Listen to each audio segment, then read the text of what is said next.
America Israel Iran युद्ध अब खतरनाक मोड़ पर पहुंच गया है। अमेरिका ने ऐसा बम गिराया है जिसने पूरी दुनिया को चौंका दिया है। अमेरिका ने पहली बार अपने सबसे घातक हथियारों में से एक GBU-72 एडवांस 5K पेनिट्रेटर का इस्तेमाल किया है।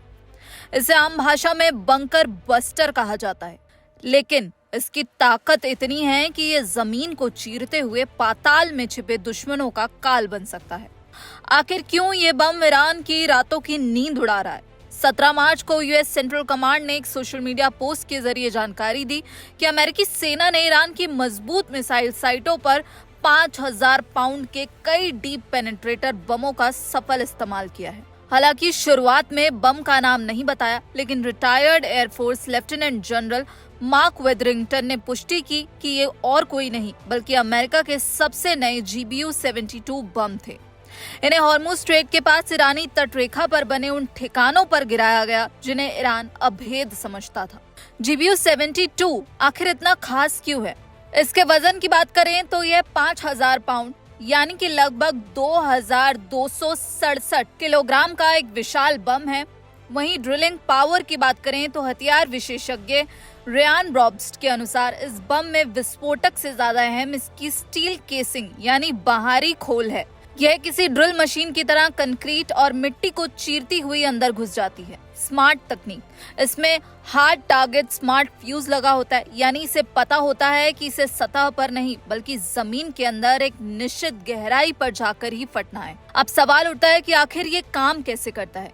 इसका काम करने का तरीका बहुत ही वैज्ञानिक है। ग्रेविटी पावर की बात करें तो ये बम बिना इंजन के होते हैं। इन्हें बहुत ऊंचाई से गिराया जाता है, जिससे नीचे आते आते इनकी गति अविश्वसनीय रूप से तेज हो जाती है। जब एक के बाद एक कई बम गिराए जाते हैं तो इसे छेद बनाने वाला प्रभाव कहते हैं। पहला बम रास्ता बनाता है और अगला बम और भी गहराई तक चला जाता है। GBU-72 सतह से 200 फीट नीचे तक जाकर धमाका कर सकता है, यानी परमाणु सुविधाएं, कमांड सेंटर या मिसाइल साइलो जमीन के नीचे कुछ भी सुरक्षित नहीं है। इस बम की सबसे बड़ी बात है यह सतह के ऊपर होने वाले नुकसान को कम रखता है और केवल अपने टारगेट को ही तबाह करता है।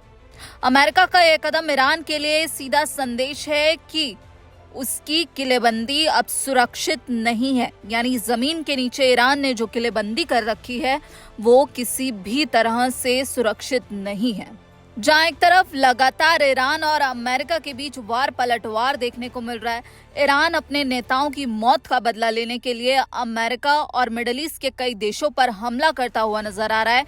वहीं अमेरिकी राष्ट्रपति डोनाल्ड ट्रंप ने अब चेतावनी दी है कि 48 घंटे में हॉर्मुज को खोला जाए, नहीं तो अमेरिका ऐसे हमले करेगा कि ईरान फिर से खड़ा नहीं हो पाएगा। और अमेरिकी राष्ट्रपति डोनाल्ड ट्रंप की धमकी के बाद ईरान ने भी तगड़ा जवाब देते हुए कहा है कि अगर ईरान के ऊर्जा ठिकानों को तबाह किया जाएगा तो फिर ईरान भी किसी को नहीं छोड़ेगा। तो ये युद्ध अब और ज्यादा खतरनाक होता जा रहा है। लेकिन इस बीच अमेरिका ने इन बमों का इस्तेमाल कर ईरान को एक संदेश दिया है कि ये युद्ध अभी रुकने वाला नहीं है और ईरान भी झुकने के मूड में नहीं दिख रहा।